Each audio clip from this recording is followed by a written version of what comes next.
भारत में फिलहाल मौजूदा समय में मुख्यमंत्रियों और राज्यपालों के बीच कई राज्यों में तनाव चरम पर है।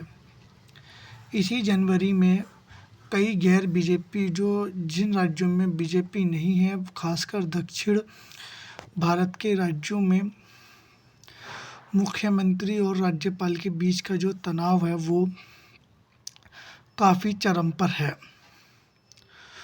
हालांकि कैबिनेट अनुमोदन अभिभाषण को पढ़ने से राज्यपाल ने इनकार कर दिया और कुछ हिस्सों को छोड़ना या बदलना सदन से वॉकआउट करने की घटनाओं से जुड़ा है। ये घटनाक्रम जो है वो संवैधानिक संकट की ओर इशारा कर रहा है, जहां राज्यपालों को केंद्र सरकार की कठपुतली बताकर आरोप लगाए जा रहे हैं और इनसे संविधान उल्लंघन करने की बातें मान रही है। इसकी प्रमुख घटना 20 जनवरी 2026 को तमिलनाडु में होती है। राज्यपाल एन आर रवि ने विधानसभा में सरकार द्वारा तैयार अभिभाषण पढ़ने से इनकार कर दिया और सदन से वॉकआउट हो गए। उन्होंने आरोप लगाया कि राष्ट्रीय गान का अपमान हुआ है। सेशन की शुरुआत में तमिल थाई भाषा से हुई थी। उनका माइक बार बार बंद किया गया और भाषण में गलत अनवेरिफिकेशन दावे थे। ये लगातार ये चौथी या पांचवी बार था जब उन्होंने ऐसा किया।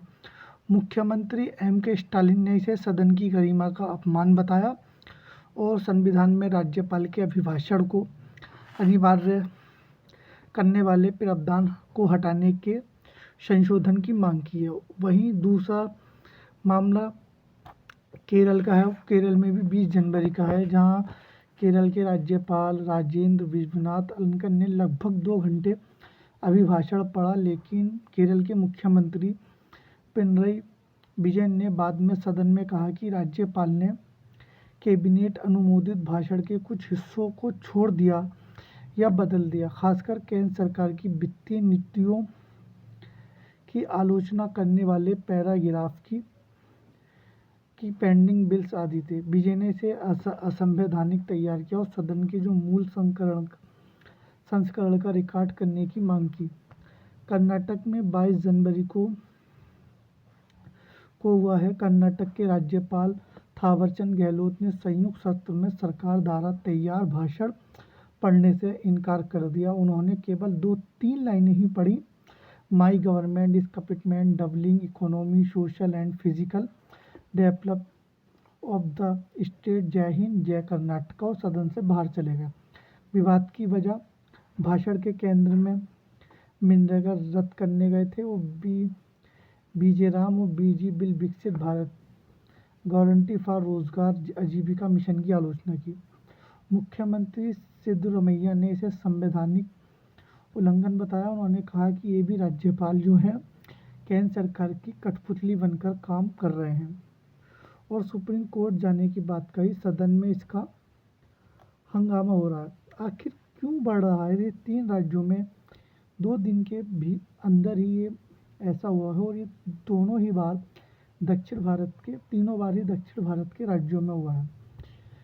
संवैधानिक प्रावधान जो अनुच्छेद 176 के तहत राज्यपाल को विधानमंडल के पहले सत्र में सरकार द्वारा तैयार अभिभाषण पढ़ना होता है। ये एक परंपरा है जहां राज्यपाल रबर स्टैंप की तरह काम करते हैं, लेकिन हाल में कुछ वर्षों में राज्यपाल ने विवेक अधिकार इस्तेमाल करना शुरू कर दिया। विवेक अधिकार वो होता है जो उनका अपना ही है। राजनीतिक कारण ये विवाद मुख्य रूप से विपक्षी शासित राज्यों में हो रहा है, जहां कांग्रेस, डीएमके, एलडीएफ की सरकार है।